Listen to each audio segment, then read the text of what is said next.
यार ये मेरे पास है ना, ये मेरे ड्रॉर का लट्टू है, ये साफ हो जाएगा? पर ये गंदा हो गया है। हाँ, बहुत गंदा हो गया है। साफ हो जाएगा? ये हो जाएगा भाई। एकदम न्यू ब्रांड सोने का लगेगा। देख लो, मम्मी कुछ बोल लेना भाई मेरे को। मम्मी ये पहचान नहीं पाएंगे कि ये वो है कि दूसरा है। सही में? बिल्कुल। अगर इतना बढ़िया हो गया फिर तो मजा आ जाएगा। हो गया, देखिए चमका देना, चाहे थोड़ा टाइम ले लो, कोई दिक्कत नहीं है। उसमें ये क्या लगा रहे हो आप? ये तो मट्टी सी है। ये पाउडर देखो, पाउडर है? देखो ये पूरा न्यू ब्रांड हो गया। जैसे मैंने आपको कहा था, हाँ कर दिया आपको। ये कैसा पाउडर है? ये सादा पाउडर होता है, मसाला डाल। ये साफ हो गया एकदम? हो गया, देख लो अभी आपने दिया, बिल्कुल अभी दिया, देख लीजिए। अरे भाई इतना चमकदार, कितना बड़ी मूर्ति है। दिखाना भाई साहब, मूर्ति दिखाओ। मूर्ति ये भी करिए, देखो ये भी साफ कर दी?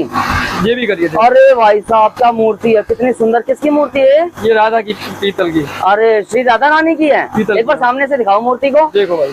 अरे वाह भाई वाह, क्या मूर्ति है राधा रानी की। बोलो राधा रानी की जय। ओके भाई। क्या बात है भाई साहब। कहाँ पे आना पड़ेगा? ये मथुरा के अंदर आना है आपको। कहाँ पे? एड्रेस बताओ। मथुरा कोतवाली रोड, दलपत खिड़की, मथुरा। अच्छा जी, ओके, धन्यवाद भाई साहब। ओके भाई।